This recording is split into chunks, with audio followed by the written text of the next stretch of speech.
Di pesisir sungai terpanjang di Sumatera, kerajaan maritim terbesar pada masanya berada.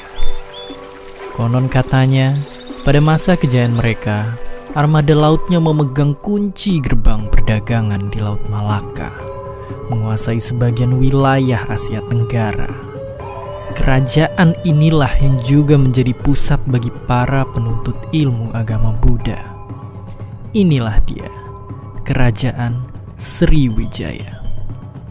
Bagaimana kisah mereka? Kekuatan apa yang mereka punya? Pada mulanya, hiduplah seorang raja yang berkuasa. Bersama 20.000 tentara, ia melakukan perjalanan suci, menyusuri sungai, dan membangun Sriwijaya bersama-sama. Ia membangun kerajaan dari selatan Sumatera, Jambi, dan mengembangkan sayap hingga ke semenanjung Malaysia. Di suatu masa, kekuatan mereka semakin jaya. Kapal-kapal berteknologi paling canggih pada masanya berhasil mereka ciptakan. Inilah cara mereka menguasai perdagangan rempah-rempah dunia sampai setengah abad lamanya. Namun, bumi berputar. Kejayaan mereka pun akhirnya memudar. Apa sebabnya? Seperti setir nahkoda yang terus berputar, kejayaan Sriwijaya ini perlahan memudar. Serangan kerajaan dari negeri seberang menjadi alasannya. Mereka bertahan, namun serangan selama 20 tahun lamanya memukul mundur pasukan mereka.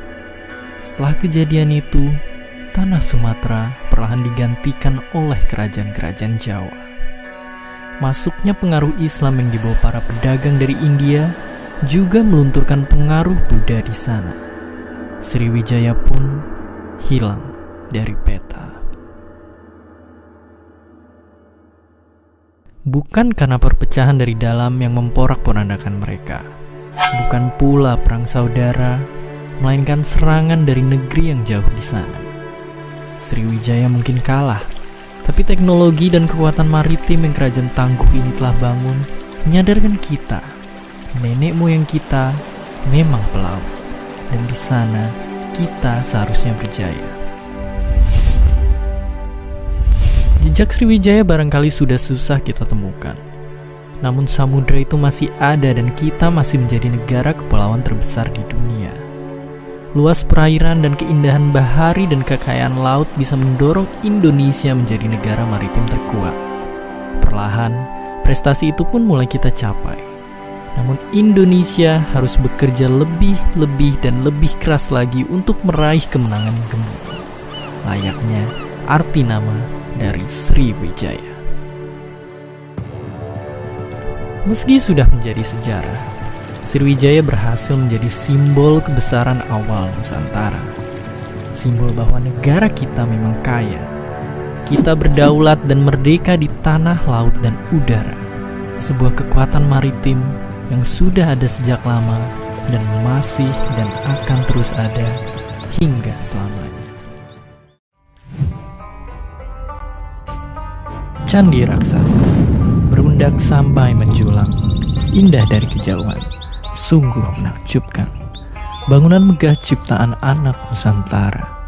Ia cerminan teknik arsitektur canggih dari kerajaan besar yang pernah berjaya. Juga jadi lokasi karya wisata sejuta anak Indonesia. Tapi bagaimana ceritanya? Teknologi apa yang ada di balik mahakarya ini?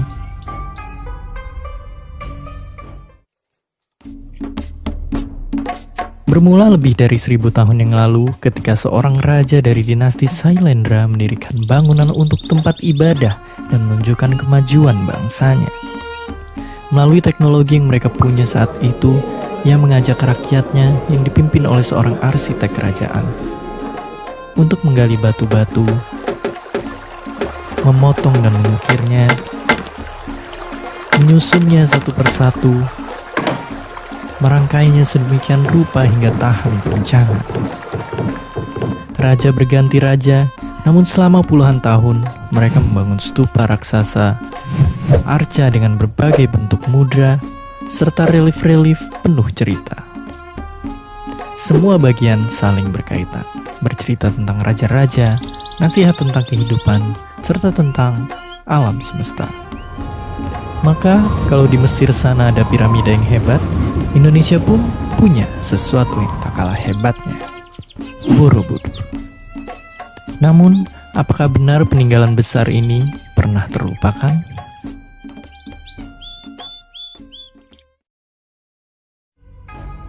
Ya, zaman berganti, peradaban dinasti yang tadinya kokoh kini telah terganti. Meninggalkan Borobudur yang selama ratusan tahun rusak diterpa hujan, badai, dan panas matahari, serta tersembunyi di balik abu vulkanik letusan Gunung Merapi. Sampai akhirnya, jejaknya ditemukan seorang pejabat negeri Hindia Belanda dan kemudian diperbaiki oleh insinyur terkemuka. Semua itu memunculkan satu pertanyaan. Akankah Borobudur kembali indah seperti semula? Untungnya semua bisa dilalui. Kini, renovasi Candi Borobudur terus dilakukan. Ia pun beberapa kali rusak karena faktor alam dan juga manusia. Bahkan tak hanya kita, dunia pun percaya bahwa Candi Borobudur adalah peninggalan warisan dunia yang harus dijaga. Tak hanya stupa dan arca yang dipoles sampai sempurna, kawasan di sekitar Candi Borobudur juga terus diperbaiki supaya bisa mendukung objek wisata yang ada di dekatnya. India bisa punya Taj Mahal, negeri pizza bisa bangga dengan menara miringnya. Indonesia pun demikian. Borobudur adalah satu bukti bahwa bangsa kita tak kalah berjaya. Ia diakui oleh UNESCO sebagai peninggalan kaya akan makna.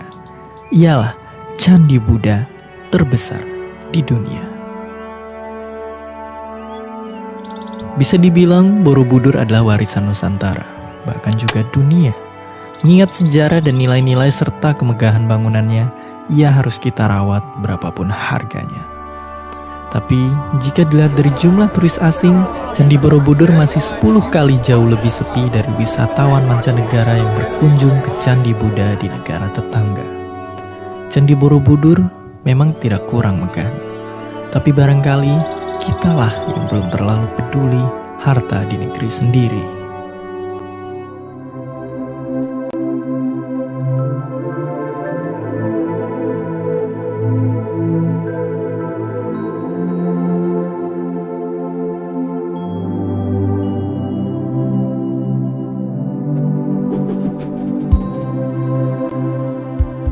Indonesia memang luas, 17.000 pulau, ribuan spesies, ribuan jenis manusia, ribuan bahasa.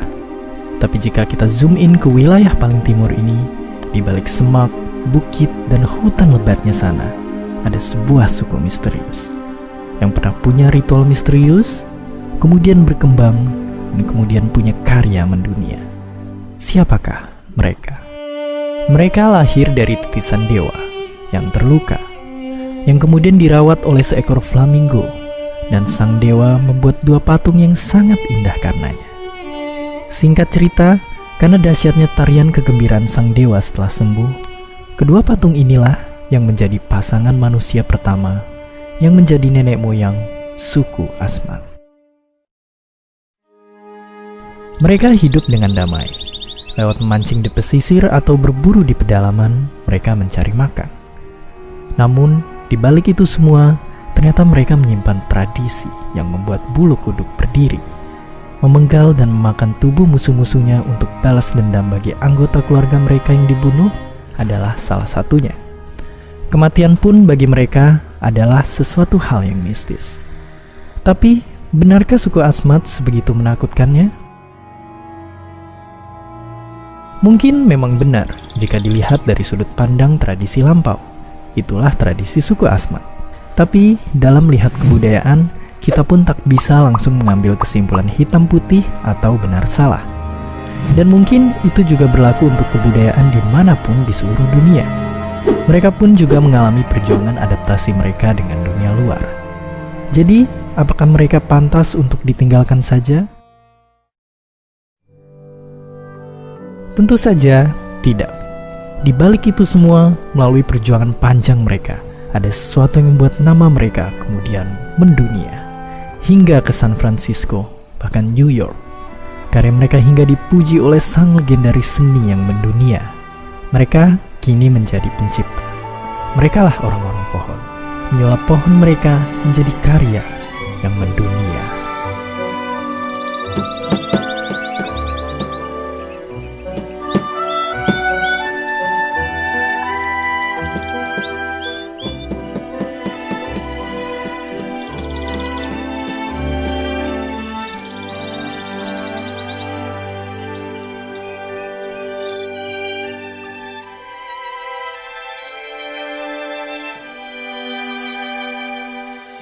Jika orang jauh-jauh pergi ke Papua untuk mencari harta karun, mungkin mereka tak salah. Tapi inilah harta karun lain yang dilupakan kita. Dan mungkin justru mirisnya, banyak dari kita, orang Indonesia lah, yang melupakannya.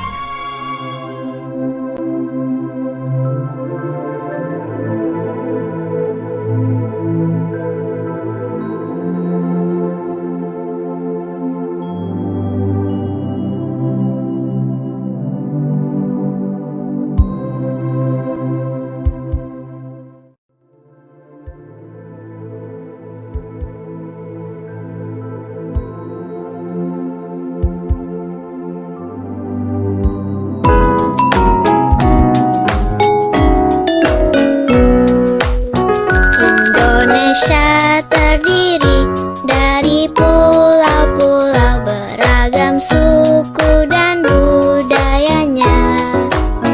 Ada suku modern, sukanya main gadget. yang tradisional, jaga adat istiadat.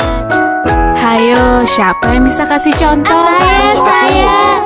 Suku Gayo di Aceh, suku Baduy di Banten, suku Ambon di Maluku, Suku Batak, Minang, Jawa, dan Madura. suku Asmat, Bugis, Melayu.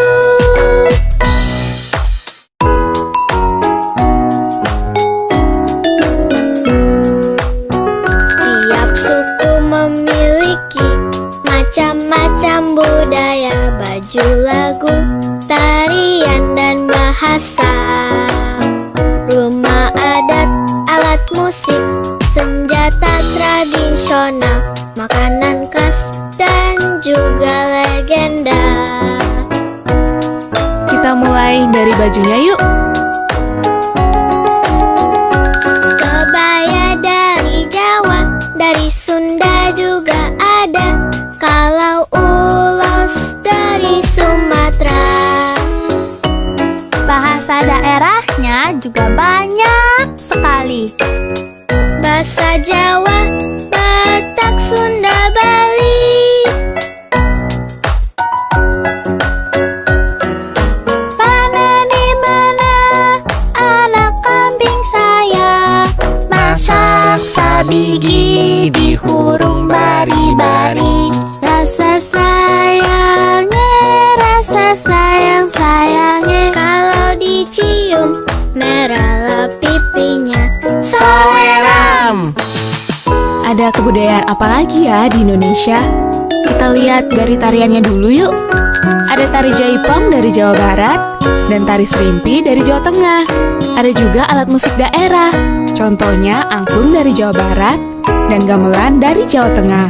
Senjata tradisional yang terkenal ada golok dan keris. Ada juga rumah adat seperti rumah gadang dari Padang dan honai dari Papua. Pernah dengar maling kundang atau yuyu kakang? Itu contoh legenda Nusantara. Makanan khas daerah juga ada. Gudeg dari Jogja, rendang dari Padang, dan papeda dari Papua. Masih banyak sekali ragam budaya yang dimiliki bangsa kita. Yuk kita jaga sama-sama, karena aku, kamu, kita adalah Indonesia.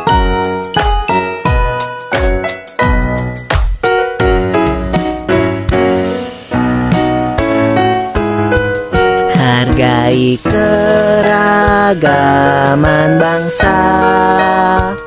Jangan kita saling mencelah. Cintailah budaya kita. berteman dengan siapa saja.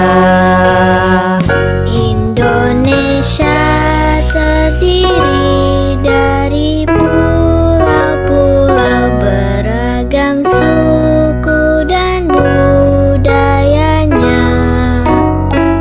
Tapi kita semua satu Indonesia.